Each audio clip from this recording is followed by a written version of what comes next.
Yeah, and we are live. Well, good evening. Like I said, you must have done something wrong to have ended up with me twice in the space of 4 days.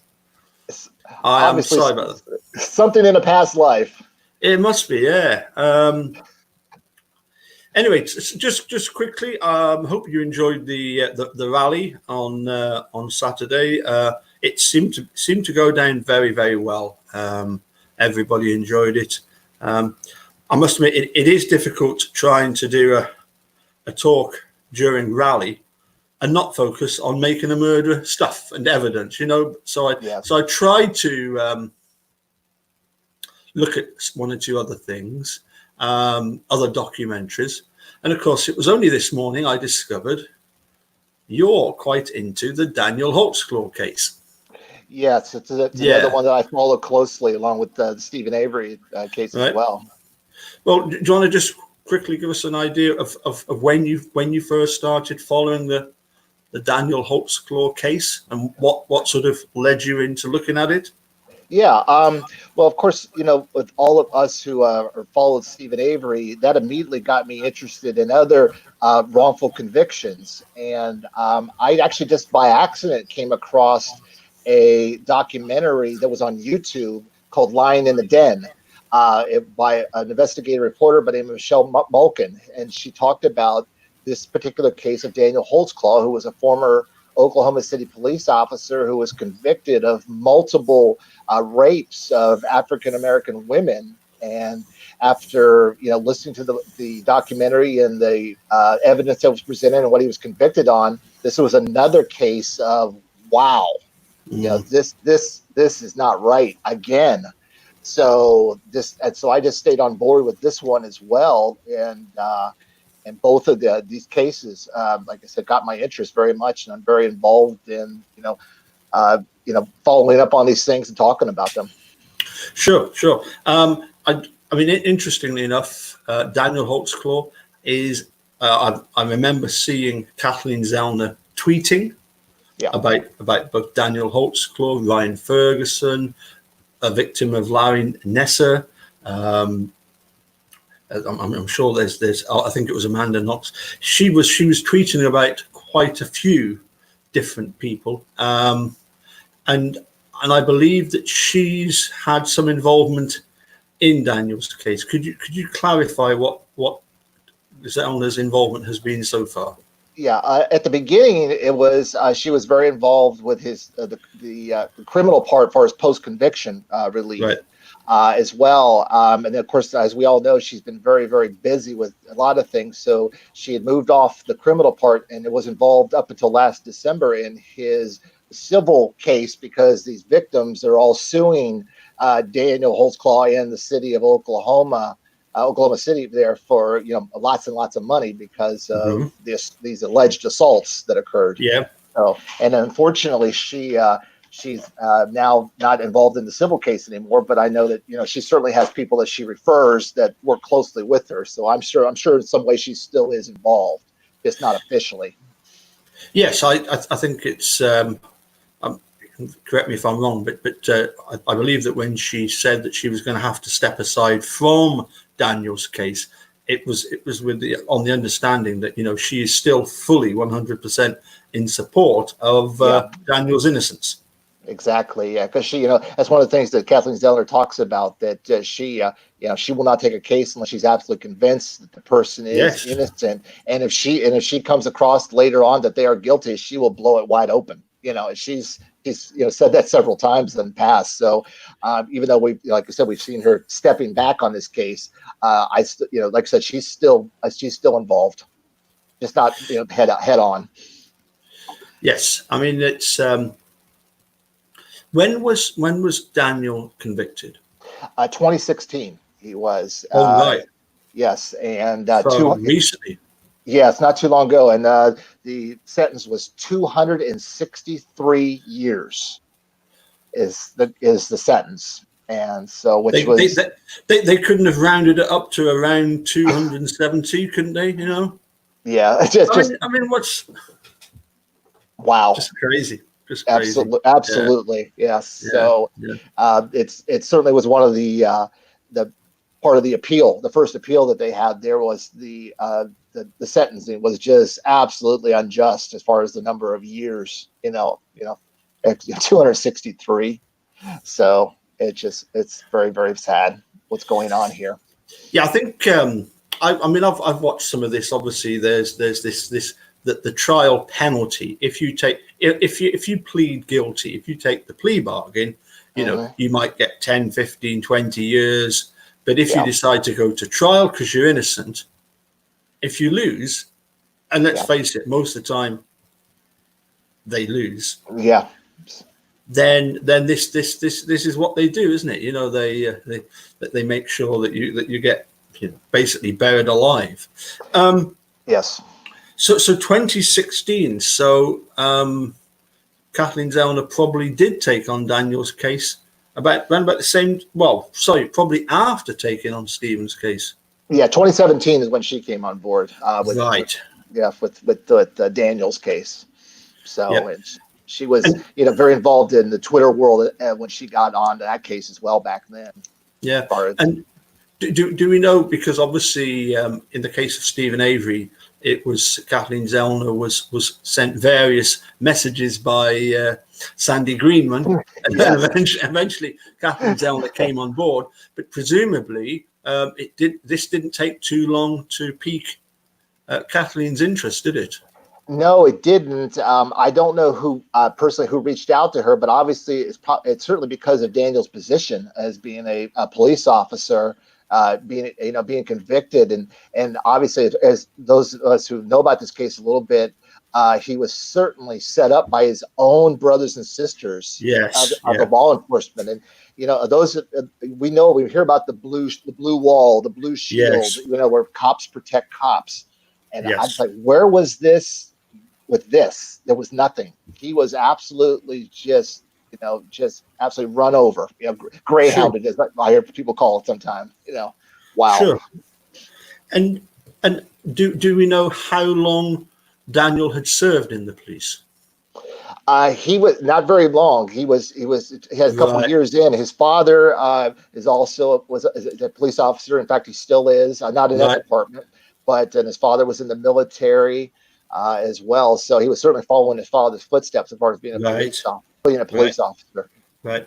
And so basically the time frame of these alleged assaults, they're in a pretty small time frame. They are, because the way this case was put together, it was put together pretty fast as far as is concerned. They had one victim come forward stating she was sexually assaulted by Officer Holtzclaw. And of course, they had no evidence of this whatsoever. The rape kit came out negative. There was no fingerprints. There was nothing. And the detectives immediately still believed the woman. And and what they did after they found they had no evidence on this, they sought out prostitutes and women who also with drug histories who had interaction with Daniel Holtzclaw through his job, where he had maybe, pulled them over, cases and such. They went after these women and got the stories that they needed, that he also assaulted these women. These women never came forward before. And if you see some of the interviews that are in these documentaries, these women are like, why am I here? Why am I here? What are you talking about? No, he didn't do anything to me. And then their stories change at the end after the cops start feeding them the information, like we all saw with Brandon Dassey. Yeah. I know it's it seems very odd. I mean, having watched obviously Making a Murderer, having followed the the sort of techniques employed by, shall we call them, Bert and Ernie. Yes. It's easy to see how they were able to frame Steve, and particularly Brendan, but Steve as well.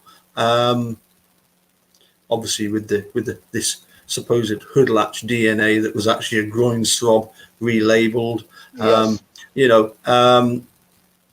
Whether or not Wiegert did that thinking that it would help to bolster the prosecution of a guilty person, I very much doubt. I think they know perfectly well Steve had nothing to do with it, but they had to save the the Manitowoc Sheriff's Department, the next door neighbor Sheriff's Department.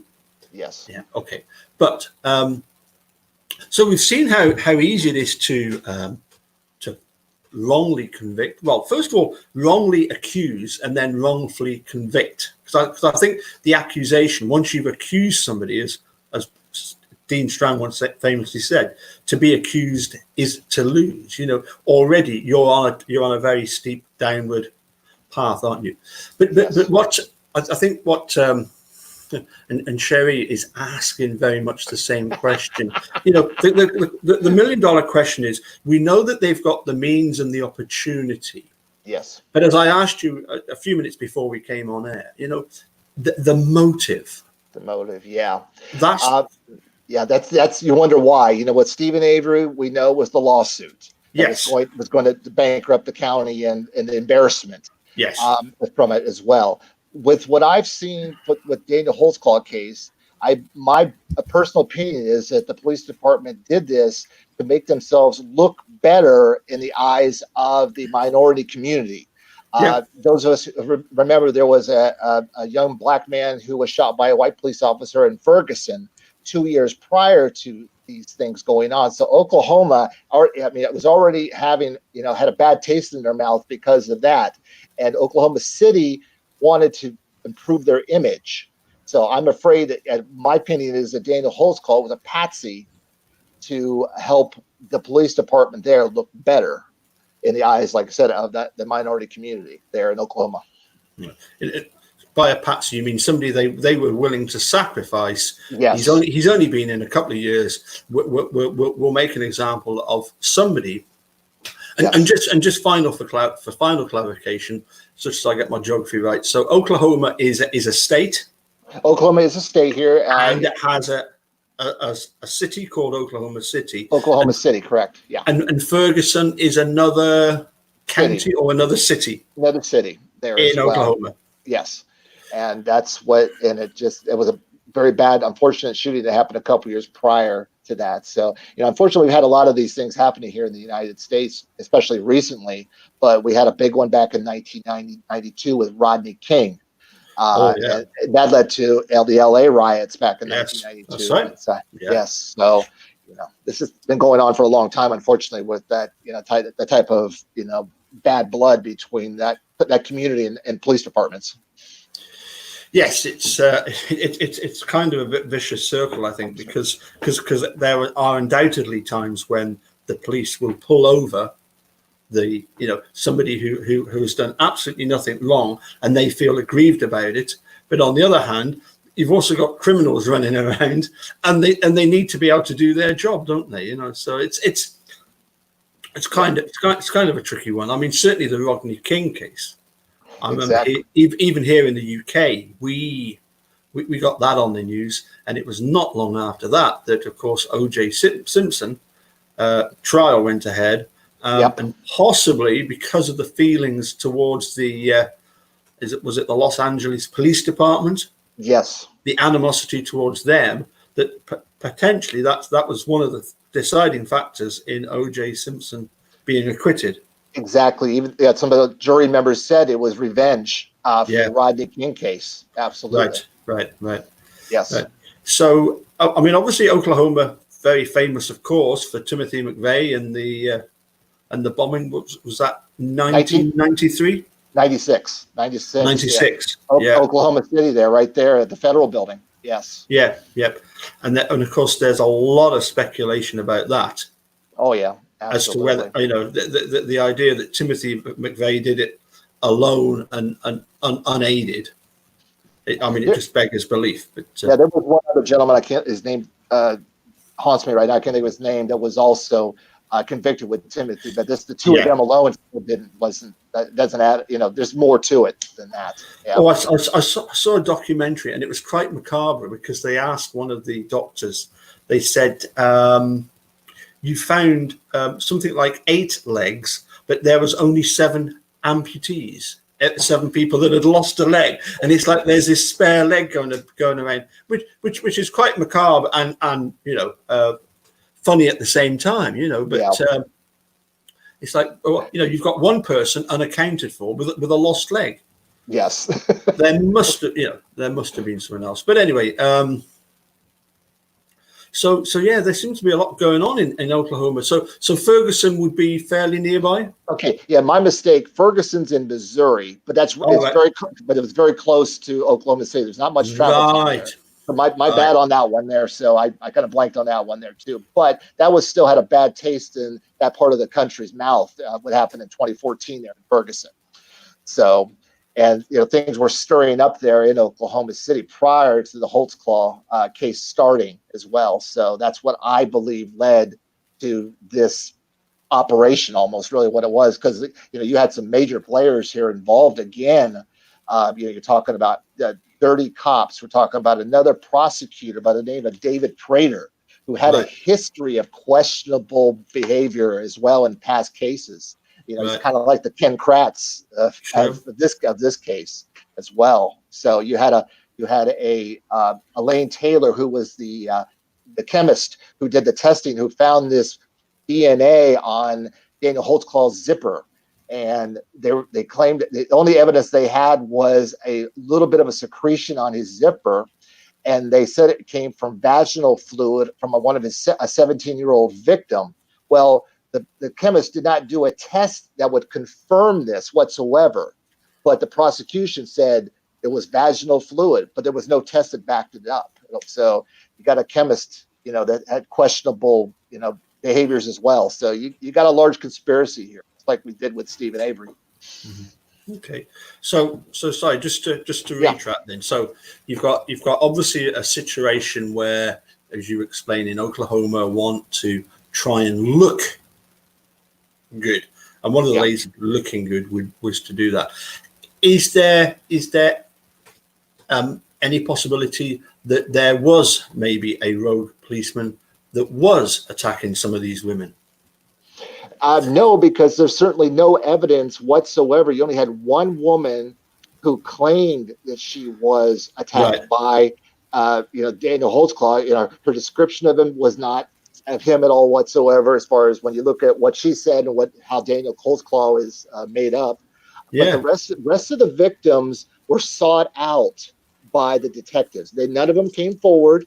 And like I said, when you see some of the video interrogations, none of them right off the bat are saying, oh, yes, he assaulted me, he raped me. It was later in the interviews where you're getting, oh, yeah, by the way, he did this, just after they're getting grilled by Detective Gregory, who is like our Colburn from saving, making a murder. We got Detective Davis and Detective Gregory, who are the Bert and Ernie of this case. So. Yeah, it was like I was saying to you earlier. There is a certain moral to the argument that myself and Eric Ose have been engaged in over Captain Crunch for so many years, and that is simply the fact that although I think deep down Eric Ose knows he's on he's at the completely wrong end of the spectrum on this. But isn't it interesting how you can suggest certain things, like he'll suggest that he looks like he's British with his moustache, and he's got this this crew that sound like they're European, and his name itself is European, and just this sort of putting that notion out there. And you can see how you can then run with that story, can't you? In the same way that the narrative over the what happened with Teresa Holbach. Yes. Supposedly on the 31st. It just grew arms and legs, didn't it? Oh yeah. I got to be real careful with this one here, as far as, because both you and the dude and you are my friends. So, and I'm going to be on Jose's show, probably this weekend, talking about this as well. So I got to stay in the middle on this one between the two. I wasn't even going to contemplate asking you that question, because that's as I say, looking at it from the point of view of even that suggestion. People can then run with that idea, Yes. basically, you can. I remember one of my best friends. He was an accordion teacher, went to Eton College, and he said they have debating classes, and they will debate that black is white and white is black. Okay. And you can almost he said that when I heard the argument, I couldn't argue back. Because you can twist anything, can't you? Oh, absolutely. Yeah. But as I say, looking at Daniel Holtzclaw, so he was convicted in 2016. Yes. Kathleen Zellner comes on board. Oh, sorry, that's what I was going to ask. Yeah. Apparently, the trial was a media circus. Absolutely, it was a disaster. As far as, of course, the African American advocates outside there, the Black Panthers were outside there. There were people outside taking pictures of the jurors as they were leaving the trial on a daily basis. They weren't sequestered at all, and even the jurors said they could hear the people outside the courthouse chanting and making threats and such. So, like you said, it was a mess as far as security and media attention and such, and so outside especially. And the jurors were some of them were very threatened by what was going on outside. Sure. Yes. So then convicted to 263 and a half? 3 years, 263 years. Yes. 36 total charges. He only got convicted on half. Jury themselves said they kind of picked and choosed on things and such, little trading here, little trading there of what they got him on. It kind of sounds familiar, Yeah. So basically lost at the trial, and then his appeal was what, a year later, 2 years later? A year later. It was pretty fast, and it was shot. Nothing happened there at all. Certainly went pretty, against them pretty quick. Yeah. So let me guess. Same judge. Same judge. Yeah. Same old thing. So yeah, that sounds familiar too. Some other case we know about in Wisconsin, if I recall. Yes. Yeah. Yes. I think the argument that they put forward is that the judge, having heard it the first time, is the one best suited to look at it the second time. I don't know who's thinking that is, because the embarrassment that would come if a judge was to say, "Oops, I made a big mistake here." Their career on the bench will certainly be done, and so I think sometimes they rather worry about themselves a little more than justice. So, yeah. No, certainly when it comes to judges, they are they have the same human frailties that we all have, and they are elected, and they want to be re-elected, and Judge Willis did whatever he could to ensure that he was still the flavor, the favor of Manitowoc, and keep his job. I always found it very bizarre when he referred to Stephen Avery as being, "You are probably the most dangerous person ever to enter this courtroom." I wondered at the time if he was actually talking to Ken Kratz, but we found out afterwards that might be a correct description. Yes. Yeah. So where does Daniel Holtzclaw case lie at the moment? Then what's the next stage? What are we looking forward to? Well, we're going to still probably see more appeals. The process, like it's just beginning with that. He's involved in the civil part of it right now because his alleged victims are, of course, suing him and the Oklahoma City the police department and such as well for damages. So as well, so that's where Kathleen Zellner was involved in the end of 2019 as well. But that's still going on as well. So it's just beginning, and of course. Daniel Holtzclaw has got a great family that's backing him up. Yeah. And they used their entire life savings on the trial lawyers. And so now they unfortunately only have, with Kathleen Zellner gone, now they've got limited resources as far as what they need as well. So they're asking for help from everybody as well. I know that Daniel's sister, Jenny, actually came. She popped in on the chat last weekend there Yeah. in the rally as well. And actually, I reached out to her and we corresponded a little bit as well. And I know that she's fighting for her brother every day. Yes. Yep. Yes. Yep. I would imagine, correct me if I'm wrong, but one of the problems in this is, as you say, because of the fact that you've got these supposed victims from the minority coming forward, people have to tread pretty carefully in this, don't they, in order to sort of tread the tightrope of political correctness here.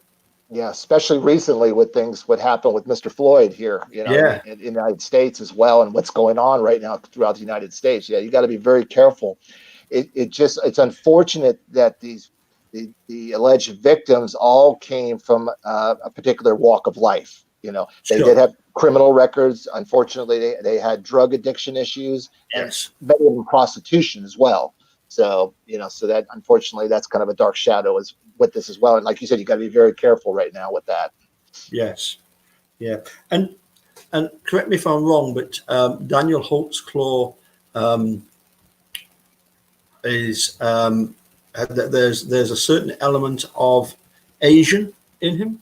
Yeah, his mother. Is his mother Asian? Mother's Asian. Father met her when he was I can't forgive me. It's blank on what country she came from, but the father met her when he was in the military overseas, and that's how that So he's got a mix of Asian and, of course, white in him as well, and he's got a very distinctive look. If you've seen his picture, and when you listen to the descriptions that are so wrong of Daniel from these alleged victims, they're calling him black and small. And if you see, Daniel was a bodybuilder. I mean, this guy was buff, big and tall, 6'2" and buff. So he definitely had his own little look. And so when they were saying he's this and that, it wasn't even close. So, yes, I've caught some of Eric Jose's videos about it, and he often refers to the fact that the accusers were saying that he drove a normal, basically a normal black and white police car. Right. Because police cars are traditionally black and white, Yes. And he wasn't driving a normal squad car. Nope, it was certainly an older model. It was very dirty, as we were finding out as well. And it did not have the cops' cars in that time did not have dash cams, unfortunately. So it didn't help with the case as well. But but unfortunate. I have not seen the actual picture of the cop car, but I know, like I said, it wasn't a traditional, cop car. Yeah, I know what else I was going to ask you. It was something that happened in the Ryan Ferguson case, that there was a witness to the attack, but in court, the witness was never asked the standard question. So you saw this person being attacked. Is the person that is the assailant in this room? Can you point him out to me? Mm-hmm. And that never happened.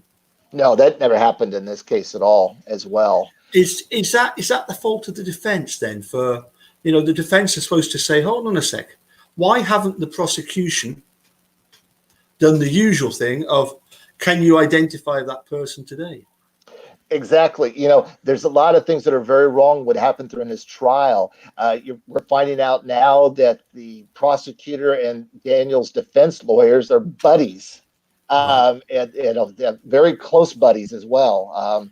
And we're finding out that certainly there was that ineffective counsel on Daniel's side. Not with just that, but Daniel's family had to hire their own DNA expert to refute what the state had, and his lawyers never called this person to the stand to refute the state of what with the smidgen of DNA, questionable DNA on his zipper. So there was a lot of things done very wrong that were not in Daniel's favor whatsoever as far as being a proper defense. Wow. Yeah. I mean, I can remember a case, the dingo ate my baby case over in Australia many years ago. Yep, I remember it. Yeah, that was an interesting case because I think the woman was called Chamberlain. I think that was her surname, and she was ridiculed non-stop by the press and, in effect, the government. And it turns out it turned out that it was because of publicity, adverse publicity. They didn't want tourists to stop coming to that part of Australia. Mm-hmm. And that was the whole reason why they prosecuted her rather than accept this story, the fact that a dingo really had come and taken the child away. Yes, it's sad when there's a hidden motivation, Yeah, that hidden agenda. As we're seeing, I'm discovering more and more with Daniel Holtzclaw case, and like I said before, we saw that with Stephen Avery with the lawsuit, the wrongful incarceration with the rape case from '85. Just that instead of taking ownership for something that's been done, it's wrong. They just would rather have a scapegoat and make themselves look good another way in a wrongful way. It's very, very sad. yeah. Would it be fair to say though that obviously in the case of Stephen Avery and Brendan Dassey, it wasn't a case of mistakes were made by accident. Mistakes were done deliberately. It seems that we're looking at the same. Yeah, Lindy Chamberlain. Thank you, Cherie. It looks as if we're looking at exactly the same scenario here. These aren't mistakes done by accident. No. It's not an unfortunate case of we might have at the end of it, we might have got the wrong guy. No, this was a clear-cut, targeted case, manufactured. Yeah, they made a lot of mistakes because they were lying, about it as well. And we're seeing more and more of those as we get deeper into this. I'll, with Jose and such, Eric Jose, I'll certainly we'll get into that a little bit more deeper. Yeah. But this wasn't just, we screwed up, I'm sorry. This is, we're going to do this for this, but we made mistakes then. So. Yeah. And finally, I suppose, do we know anything about how Daniel was sort of treated at work? How he got on how he got on with his fellow officers? Yeah, I mean, for example, had he had any issues with anything? No, he was a good cop. From what I'm seeing as well, and he had a good reputation there as well. There wasn't, somebody there that had it out for him, so to speak. And this sex crimes detectives, certainly had no interaction with him whatsoever. So, why he was picked, I don't know. Maybe one day we will find out the truth of why he was targeted as well. But there certainly was no, inter-department conspiracy to get him for some reason. Mm-hmm. It's just unfortunate that what happened after it began, these detectives and the captain just kind of put the unit, the department in line real quick. So that way there wasn't kind of a split of cops for Daniel, cops for the cops, so to speak. They were kind of just put in line real quick that, hey, Daniel's the monster and we're going to get him and you're on our side. Right. Okay. And not that this is particularly relevant, it's just curiosity. Was Daniel still living at home? Did he have a girlfriend? Was he married? Yeah, he had a very living at home, had a girlfriend. Looked like they were going to be getting married very soon at the time as well. So, I mean, he had a lot of things going in his life and on a positive direction. And, as we're finding out, good family too. I mean, good family as well. And it just, out of the blue, this happens. And if those of you who want to watch the documentary Lying in the Den, watch the initial interviews with the detectives with Daniel. This is another Brendan Dassey. You're going to see he was put in a corner. He's trapped, and you could just clearly tell he is over his head and innocent as can be. Yeah. No, sorry to lower the tone of the conversation, but when it comes to wanting to have a sexual relationship with a prostitute, that's the sort of thing you would expect of Ken Kratz. But yes, he would happily do that. He would pay them anything to do that. But so as I say, I was struggling, for example, to see a motive for why Daniel would be like that towards all these victims. Yes. But also, as I say, what I was particularly struggling with was the motive of, why have they picked on him in that way? And as you say, it's to make them look like they're doing a good job. And every now and again they'll sacrifice one of their own just to say, oh, there you go. This is how good we are. We even investigate our own. Exactly, and like I said, all the victims were alleged victims for the African American race in this case as well, and and it just make that minority population of Oklahoma City realize, hey, the cops are on your side. Look what we're doing for you. With one of, like you said, one of our own, as well. So very, very, very sad. Okay. Any news on when you might be having a chat with Mr. Cozy? The dude himself. We were talking a little bit maybe this weekend. We're gonna kind of, again, like you and I did, just kind of intro the beginnings of this as well, and kind of do a series of them and get deeper and deeper into it, like we've been doing with with Stephen Avery things as well, so we can get everybody on board. But I highly recommend our truther audience and our, the people that are with us with Stephen Avery things as well, is to watch the documentary Lion in the Den. It's on YouTube. Lion, Lion, Lion in the Den. It's on YouTube, and it is very, very, very informative. It's kind of the making a murderer of this case. Excellent. And finally, are we looking forward to either tomorrow or Thursday, the 25th, Zellner's response? Yes, I know. Yeah. And yes as well. And it's going to be, at least that's going to be worth reading and enjoying, as opposed to the state response, as we all saw that I was using to wipe my ass with. So right. It was just ridiculous. Just really grasping at straws. I look forward to seeing what because I don't think Kathleen Zellner suffers fools gladly. No, I don't think she's going to be particularly nice on Lisa Comfort. No, she's not, and I'm looking forward to it as well. Yeah, why should she? I love Kathleen Zellner and what she represents, her toughness. She doesn't back down. She is a strong advocate for the people that she represents. Yeah.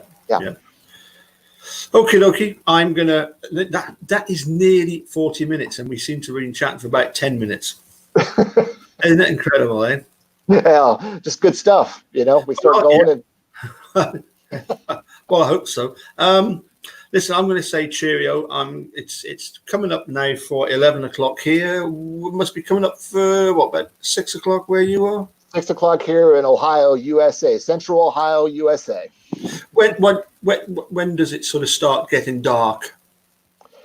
Here we're in the long days of summer, so it's after 9 p.m. before it starts getting dark here, and the sun rises around 5 a.m. So it's about the same here. In fact, I was coming back at it was 20 to 10 coming back from Ancrum, and I was the same. I had my side lights on, but that's all I needed. But now I'm looking outside and all the solar lights, because although we've got no garden, thank goodness, we've got decking and stone chips.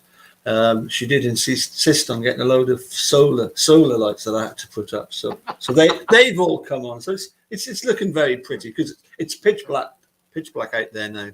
Oh, that's great. I got to say real quick for our people in the chat here, I thank you very much for the chat here.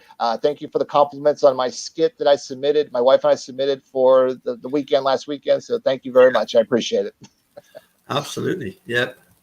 No, thank you everybody for tuning in. And I mean, I realized that that we don't want to even seem to be, waning in interest in Stephen and Brendan's case. No. But we have to accept that the fact is that, we are so far forward in Stephen Brendan's case, I think we're allowed to look at other cases and say, look, and partly from the point of view of drawing the parallel. So thank you very much for explaining so much to me and taking time out to do that. Oh, thank you, Paul. Always a pleasure. Always a pleasure. And maybe it won't be within the next 4 days that we'll be doing a chat, but hopefully sometime soon. Yeah, absolutely. I'll be looking forward to it. So thank you. Yeah. We'll have to get you on another panel. Well, I know. Looking ahead to October, we're planning on doing a sort of wrongful conviction online rally. Great. Looking at wrongful convictions. So, hopefully both Steve, Brendan, and Daniel's cases will all be further forward. So I will check out this Lion in the Den. Yes. Okay. Well, thank you very much, as I say, for joining me. Thank you to everybody in the chat. Hope that was informative and explained a little bit more about the case.